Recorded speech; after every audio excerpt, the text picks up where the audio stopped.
Class 12 chapter first हम लोग आज अगले लेक्चर में, इससे पिछले वाले लेक्चर में हम लोग Raoult's law for non volatile solute के लिए पढ़ चुके हैं। आज पढ़ेंगे वोलेटाइल के लिए। नॉन वोलेटाइल क्या था? सेकेंड है। हम लोग क्या पढ़ने वाले? राउल्ट्स लॉ फॉर वोलेटाइल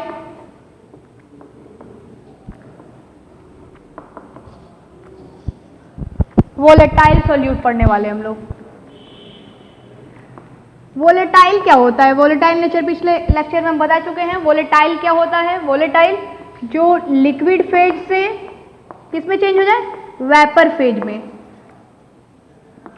तो सॉल्यूट हमारा किस नेचर का है? वोलेटाइल नेचर का है। अब ये मान लीजिए आप, हमारा क्या है?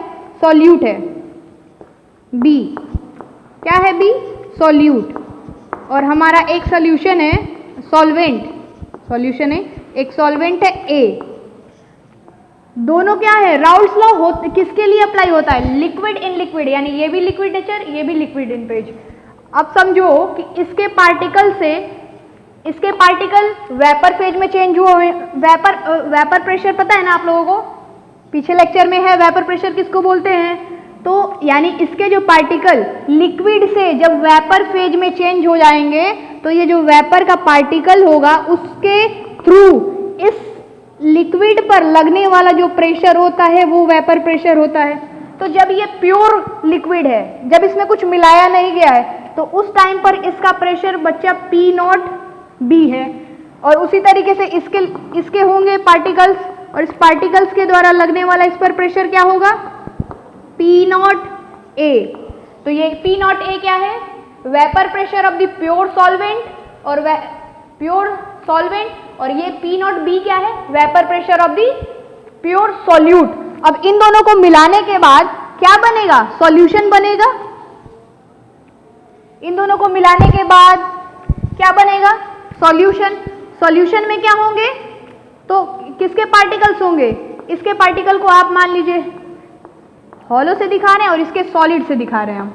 इसके पार्टिकल्स कुछ सॉलिड है, हमको पता चल पाएगा कि कौन सा किसका पार्टिकल है।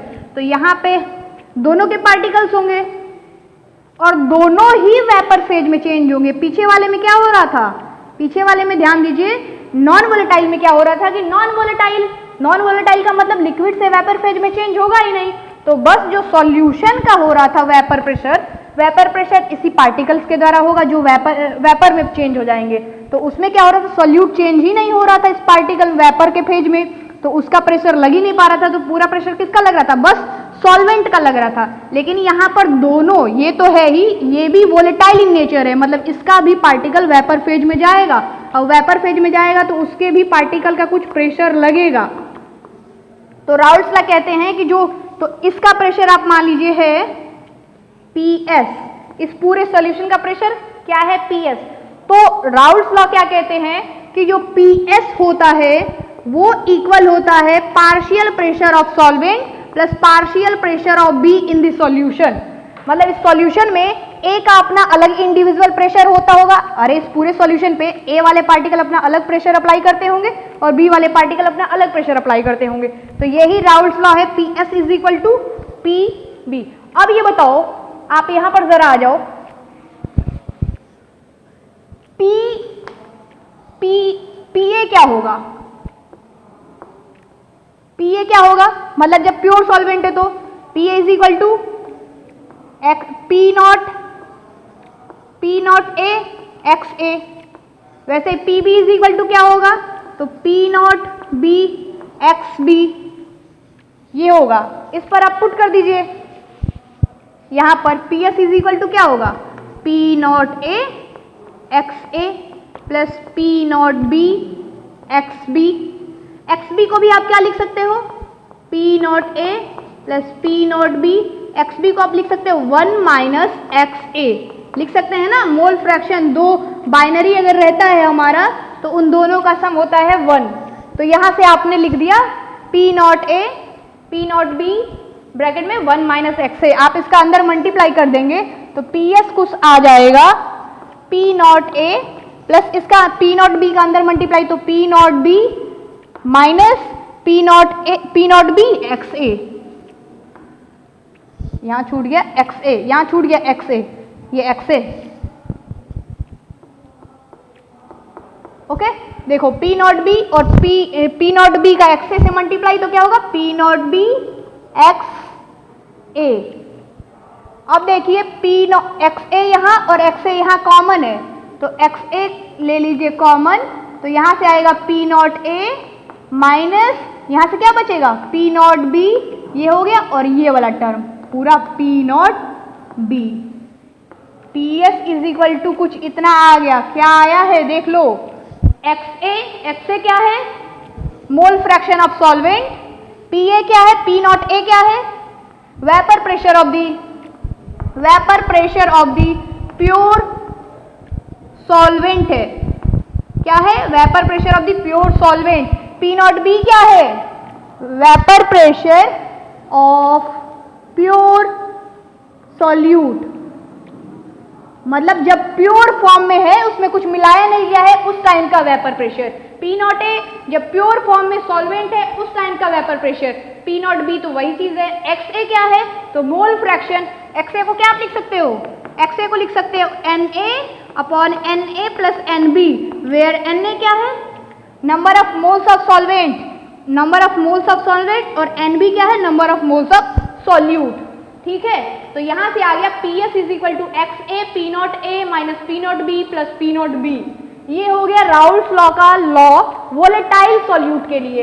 और जरा यहीं पर हम समराइज करके लिख दें, नॉन वोलेटाइल के लिए क्या था, नॉन वोलेटाइल के लिए PS क्या आया था, PS इज इक्वल टू आया था P नॉट A XA, क्या आया था P नॉट A XA। ठीक है, अब हम लोग एक चीज relation between Raoult's law and Dalton's law पढ़ेंगे। ये देखो बच्चा, इसमें क्या है, राउल्स लॉ किसके लिए दिया था, लिक्विड इन लिक्विड के लिए, सॉल्यूट भी लिक्विड और सॉल्वेंट भी लिक्विड, लेकिन दोनों किस फेज में है, लिक्विड फेज में है। और जब क्या होता है कि जब सॉल्यूट एंड सॉल्वेंट जब दोनों किस फेज में हो जाएं, in vapour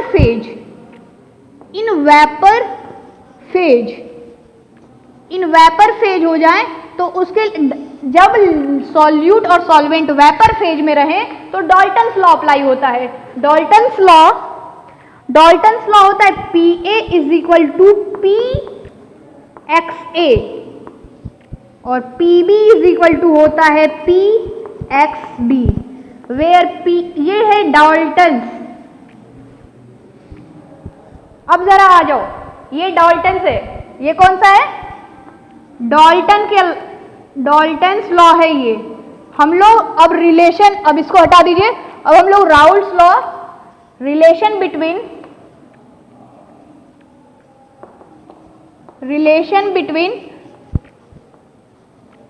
Dalton's law and Raoult's law के बीच में रिलेशन पढ़ रहे हैं। ठीक है,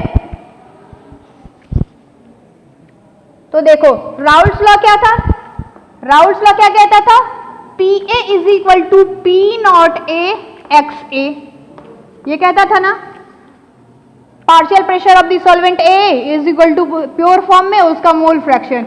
वैसे PB क्या कहता था, P नॉट B XB।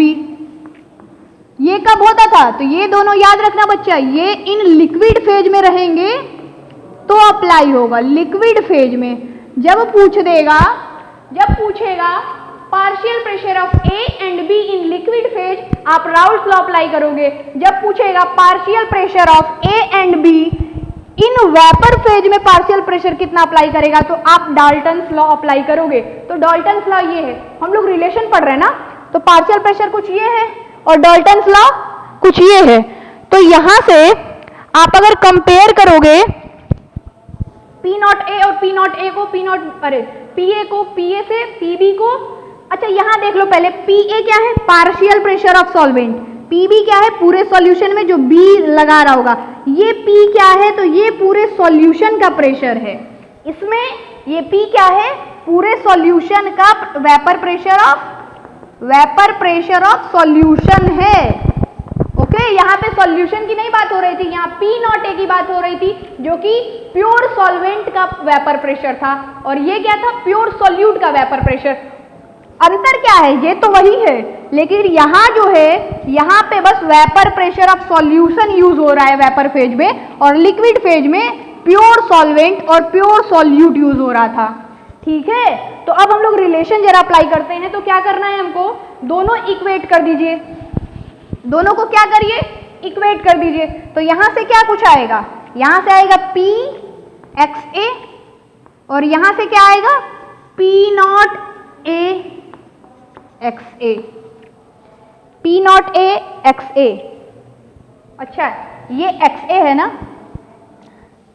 यहां थोड़ा अलग दिखाइए, वाई ए और वाई बी, वाई ए और वाई बी भी वही है, mole fraction, mole fraction of pure solvent, और यहां भी मोल फ्रैक्शन ही है। ठीक है, देखो यहां मोल fraction of pure mole fraction of solvent in liquid phase, ये क्या लिखे हैं हम, अच्छा ये राउल्ट्स लॉ लिखे हैं ना बच्चा।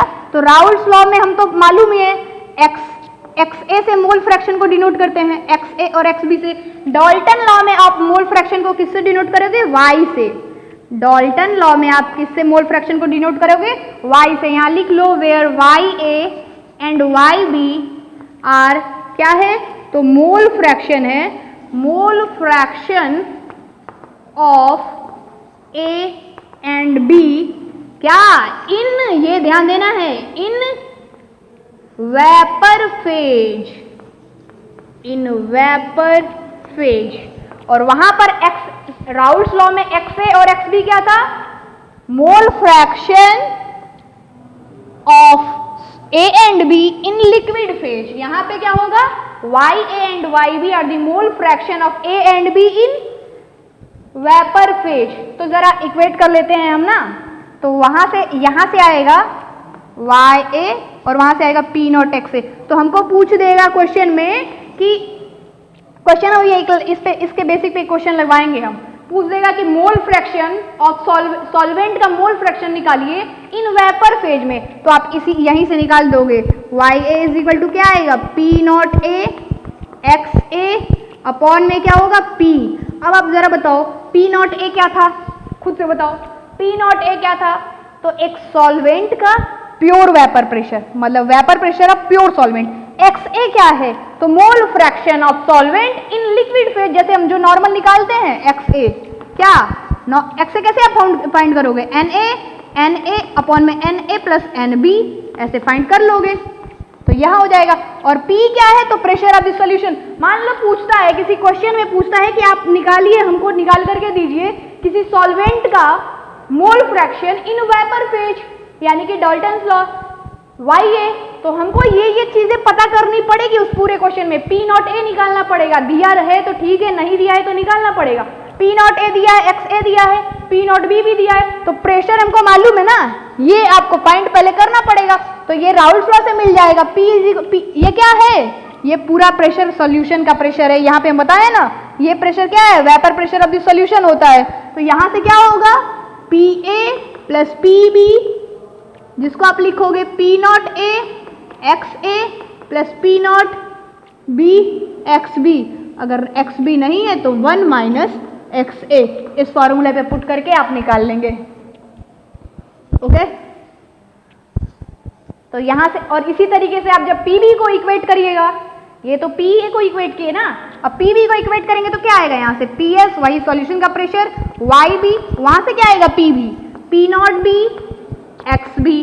तो यहां से YB क्या हो जाएगा, तो P naught B X B upon P, यहां भी क्या है P naught B, vapour pressure of the pure solute, XB क्या है, mole fraction of solute in liquid phase, और PS क्या है, सॉल्यूशन का वेपर प्रेशर। ओके, तो ये है रिलेशन। अब देखो एक क्वेश्चन इस पे हम बता रहे हैं, क्वेश्चन क्या है, एक मिनट। हाँ, तो देखिए हमारा इस पर क्वेश्चन है, कुछ इस तरीके से लिखा है, vapour pressure of chloroform and dichloromethane are, मतलब वेपर प्रेशर ऑफ क्लोरोफॉर्म। आप बताइए गिवन क्या है, क्या है वेपर प्रेशर ऑफ क्लोरोफॉर्म, मतलब बस क्लोरोफॉर्म का ये क्या है, वेपर प्रेशर है। यानी कि अगर मैं इसको ए ले लूँ और इसको क्या ले लूँ, बी ले लूँ। इस तरीके से लेकर के ए बी से छोटा हो जाएगा थोड़ा, इसको मैं ए ले लूँ, इसको बी ले लूँ, या किसी को भी आप ए बी कर सकते हैं, ठीक है। तो मैंने इसको ए ले लिया, तो इसका वेपर प्रेशर है ना, यानी कि पी नॉट ए गिवन है ना पूरे सॉल्यूशन में नहीं दे रहा है, इसका इन सॉल्यूशन नहीं कह रहा है, इसका वेपर प्रेशर दे रहा है, यानी पी नॉट ए गिवन है आपको 200 mmHg।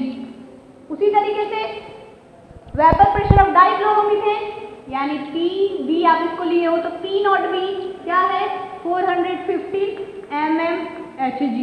ये हमारा कुछ गिवन है। अब क्वेश्चन पहला इसमें पूछता है कि calculate vapour pressure of solution. Vapour pressure of the solution पूछ रहा है बच्चे, यानी पीएस पूछ रहा है क्वेश्चन में।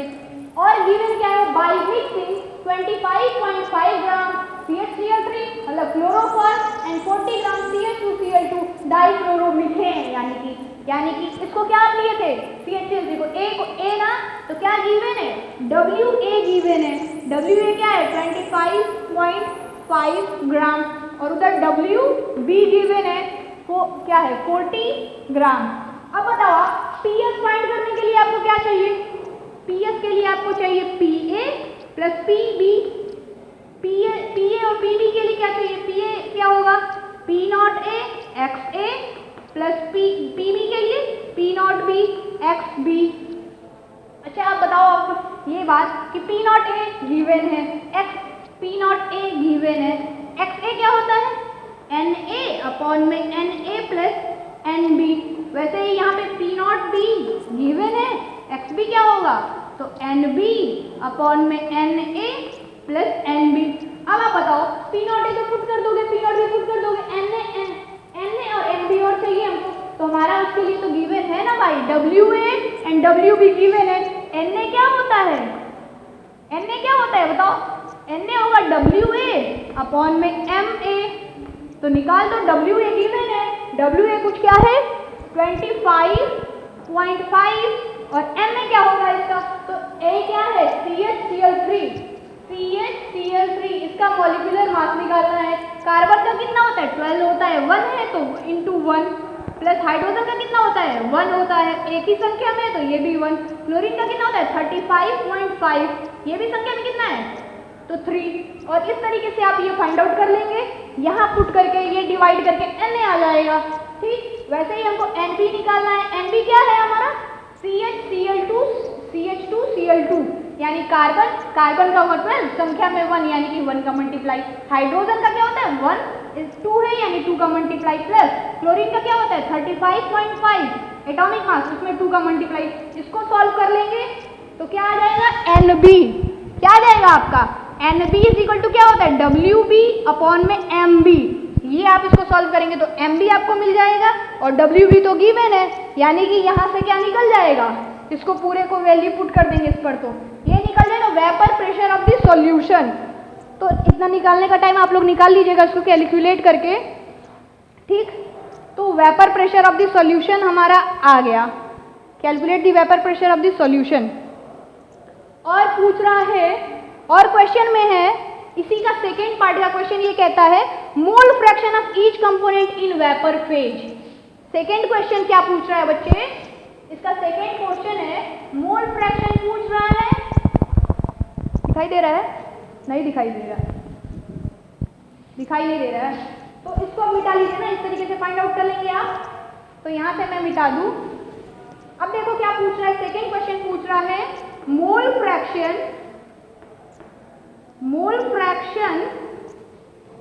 ऑफ ईच कंपोनेंट, मतलब दोनों का A एंड B का पूछ रहा है, A and B in vapour phase पूछ रहा है। ये ध्यान दीजिएगा, इन वेपर फेज क्या लिख रहा है, in vapour phase. Vapour phase का मतलब वेपर फेज में मोल फ्रैक्शन क्या होता था Ya होता था एंड Yb होता था, समझ में आ रहा है। तो आपको ये फाइंड आउट करना है। तो ये बताओ कि जो रिलेशन से आया था, डॉल्टन के रिलेशन से आया था ना, एक क्या आया था Ya इज इक्वल टू, याद है, चलो हम लिख दे रहे हैं एक साइड, कहाँ लिखे, यहाँ पे हम लिख रहे हैं Ya इज इक्वल टू क्या आया था, Ya इज इक्वल टू आया था P not A XA upon P। Yb क्या आया था P naught B X B upon P. P क्या था? सॉल्यूशन का प्रेशर था। तो अभी इसके पहले वाले, इसके जस्ट फर्स्ट क्वेश्चन में आप क्या निकाले हो? Vapour pressure of the solution. P not A P naught B लिखा हुआ है और वहां पे पी एस को सॉल्व करने के लिए आप एक्स ए निकाले थे ना, एक्स ए और एक्स बी, वही वैल्यू यहां भी पुट कर देनी है। यहां से निकल जाएगा आपका क्या? मोल fraction of each component in vapour phase. इस तरीके से आप क्वेश्चंस को लगाएंगे, ठीक है। अब देखिए जरा इसका, अब ग्राफ देखिए, वेपर प्रेशर और मोल फ्रैक्शन के बीच में इसका ग्राफ कैसे ड्रॉ होता है ये जरा देखिए। मतलब मैं इधर लिख दूं क्या? वेपर प्रेशर, इस पे क्या दिखा रहा है? वेपर प्रेशर, और इधर मैं दिखाऊं मोल फ्रैक्शन। इधर क्या दिखाऊं मैं? Mole fraction. तो अच्छा ये बताओ कि अगर वेपर प्रेशर, अच्छा एक कंडीशन में लेकर के चलूं, P not A is less than P naught B, या कह सकते हैं P naught B is greater than P not a. इसका कंडीशन लेकर के चलूं, मतलब प्योर सॉल्वेंट ए का जो वेपर प्रेशर है वो कम है बी से। तो अगर मैं यहां पर लिखूं कि ये जो पॉइंट है वहां पर वेपर प्रेशर क्या है? पी नॉट ए है, तो पी नॉट बी का वेपर प्रेशर क्या होगा? तो अच्छा ये बताओ पी नॉट ए क्या है? जब प्योर सॉल्वेंट रह रहा है तब का वेपर प्रेशर ना। यानी अगर मोल फ्रैक्शन की बात करें प्योर सॉल्वेंट में, पिछले ही लेक्चर में पढ़ चुके हैं आप लोग, प्योर सॉल्वेंट में यानी उसमें कुछ मिलाया नहीं गया है, तो दो का कंपोनेंट मिलकर के होता है 1, दूसरा कुछ मिलाया ही नहीं गया है यानी उसका मोल फ्रैक्शन 0, उसमें दूसरे वाले की मोलों की कुछ संख्या ही नहीं है, इसलिए इसमें हो गया ये 0, यानी पूरा क्या होता है? XA ही पूरा 1 होता है, ठीक है। तो यहां पे क्या होगा? XA की वैल्यू क्या होगी? अगर इसकी बात करूं मैं, ए की बात करूं, पी नॉट ए की, मतलब प्योर सॉल्वेंट की बात करूं मैं, तो वहां पे मोल फ्रैक्शन उसका 1 होगा और XB क्या होगा? 0 होगा। और चलो अब मैं क्या लिखे, हम लोग कंडीशन लिए P not A is greater than P B, यानी ए से कुछ ये ही तो वेपर प्रेशर है, मतलब ये वाला एक्सिस वेपर प्रेशर बता रहा है, तो यहाँ कुछ ऊपर हो गया क्या? पी नॉट बी, ठीक है, कुछ इस लाइन से ऊपर पी नॉट बी, क्योंकि ये ग्रेटर देन का है। तो जब पी नॉट बी का वेपर प्रेशर होगा तो ये बताओ पी नॉट बी क्या है? प्योर सॉल्यूट का वेपर प्रेशर, तो उस टाइम पर ए क्या होगा? 0 होगा और पूरा जो मोल फ्रैक्शन जितना भी डिसॉल्व हुआ होगा वो बस बी का ही होगा, क्योंकि उस टाइम हम किसकी बात कर रहे हैं? प्योर फॉर्म की बात कर रहे हैं बच्चा। तो एक्स बी क्या होगा? 1 होगा। तो अगर मैं, तो देखो यहां से आप इस पॉइंट को कुछ मिला दो और यहां से इस पॉइंट को कुछ मिला दो, ठीक है। यहां से देखिए आप, एक था P A is equal to P not A X A, दिखाई दे रहा है? नहीं दिख रहा है। चलिए इसको, क्या आपका राउल्ट्स लॉ कहता है P A is equal to P not A X A. आप मुझे बताओ कि ये जो आएगी, ये लाइन जो आएगी, ये क्या बताएगी? ये जो आप यहां से यहां ड्रॉ करोगे वही होगा पी एस, जो कि बराबर होगा पी ए के प्लस पी बी के, और पी एस क्या होगा? Vapour pressure of the solution होगा। क्या होगा? तो ये है ग्राफ प्लॉट किसके किसके बीच खींचा गया है? Between vapour pressure and mole fraction, vapour pressure and mole fraction के बीच खींचा गया है ये ग्राफ। तो पहला आप, चलिए पहला आप क्या पढ़े? Raoult's law. एक दिन पढ़े थे नॉन वोलेटाइल के लिए, आज पढ़े वोलेटाइल सॉल्यूट के लिए। उसके बाद डाल्टन्स लॉ, इन वेपर फेज में मोल फ्रैक्शन कैसे फाइंड आउट की जाती है ये पढ़े, और फिर ग्राफ प्लॉट किए वेपर प्रेशर और मोल फ्रैक्शन के बीच में। तो कुछ ऐसा ग्राफ प्लॉट होता है, ठीक है। तो अब हम बात करेंगे लिक्विड सॉल्यूशन में। अब हम बात करेंगे किसकी? लिक्विड सॉल्यूशन में कितने प्रकार के सॉल्यूशन होते हैं? लिक्विड सॉल्यूशन में क्लासिफाई करेंगे, classification of liquid solution. Liquid solution का मतलब समझ रहे हैं? सॉल्यूट भी लिक्विड और सॉल्वेंट भी लिक्विड, ठीक है। तो यहां से क्या होगा जरा समझिए, लिक्विड क्लासिफिकेशन, अगली topic classification of liquid solution. Okay, liquid solution को हम क्लासिफाई कर रहे हैं, दो में डिवाइड किया गया या क्लासिफाई किया गया। पहला बच्चा आइडियल सॉल्यूशन, दूसरा non ideal solution. Ideal solution उसको कहते हैं जो राउल्स लॉ को फॉलो करता है। राउल्स लॉ को जो फॉलो करेगा वो होगा आइडियल सॉल्यूशन। राउल्स लॉ क्या कहता है? राउल्स लॉ को फॉलो करेगा, ये राउल्स लॉ को क्या करेगा? फॉलो करेगा। राउल्स लॉ कहता क्या है? PA is equal to P0A XA, मतलब P0A XA निकालोगे आप तो PA निकलेगा, PB क्या होगा? P0B XB, ये कहता है राउल्स लॉ। तो ये इसके इक्वल होगा। लेकिन नॉन आइडियल सॉल्यूशन किसको कहेंगे? जो राउल्स लॉ को फॉलो नहीं करेगा, मतलब जो ये इक्वेशन है इसको फॉलो नहीं करेगा वो, यानी कि PA is not equal to P0A XA और PB is not equal to P0B XB।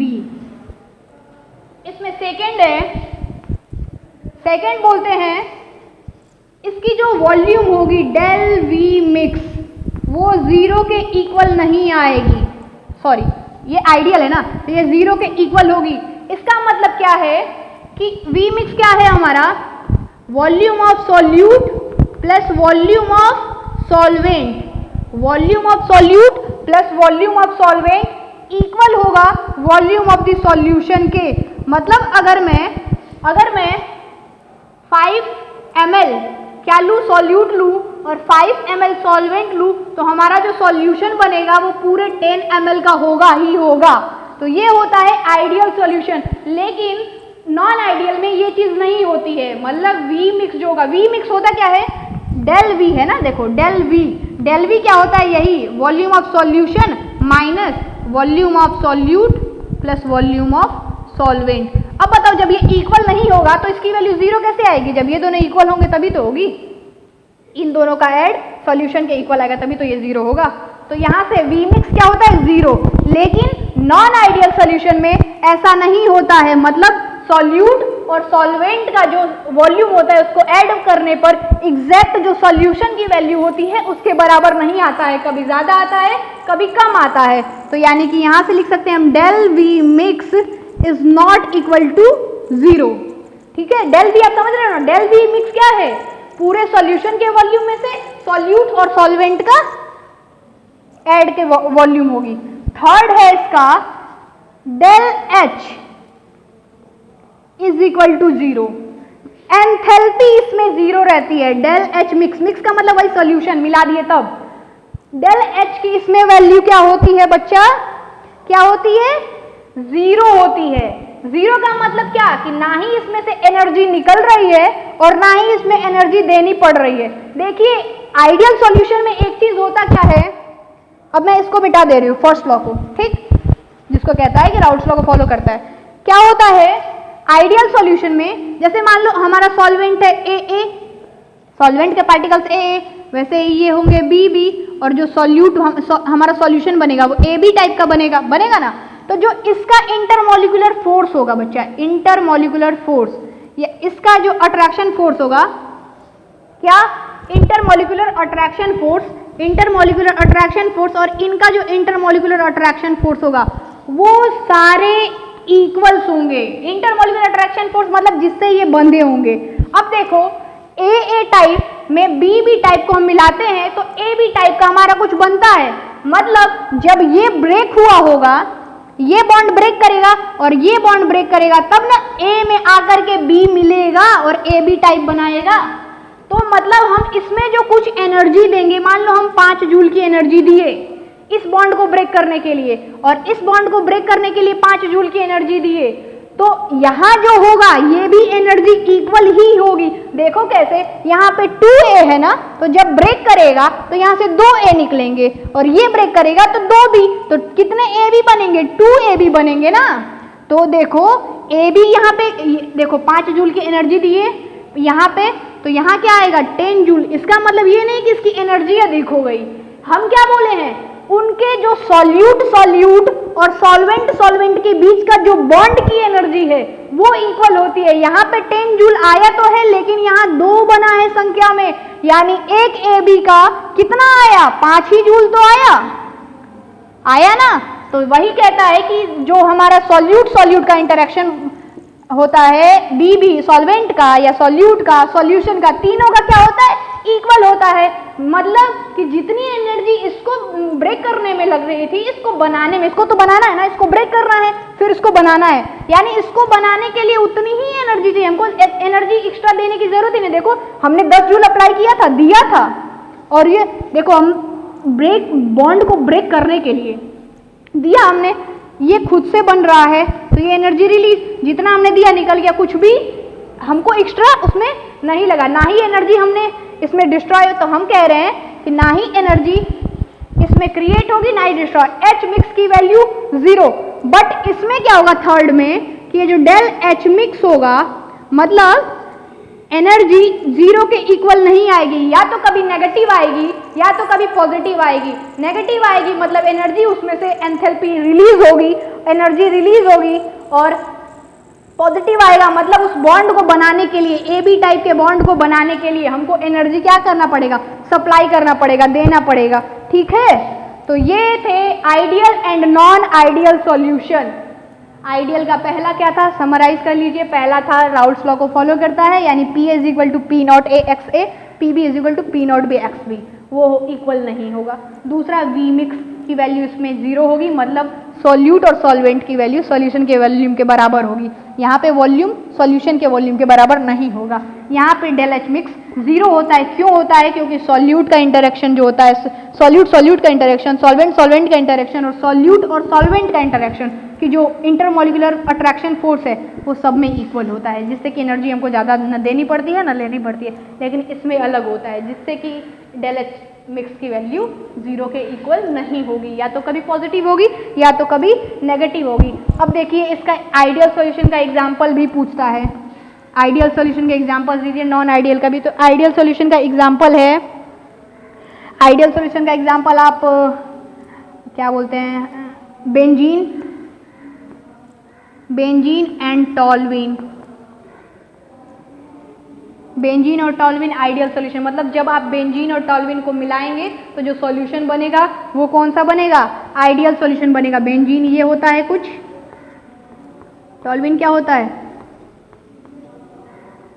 यानी ये हो गया C6H6, आप C6H6 भी लिख सकते हैं, और इसको क्या लिखेंगे C7H9, C7 नहीं 1 2 3 4 5 3 8, C7H8। ओके, तो ये है एक होता है इथेन क्लोराइड और इथेन ब्रोमाइड।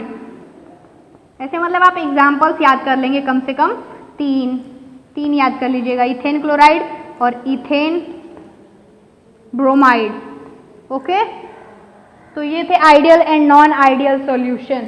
कल हम लोग नॉन आइडियल को भी 2 पार्टों में डिवाइड किया गया है, कल हम लोग ये पढ़ेंगे। ठीक है, चलिए आज के लिए बस इतना ही।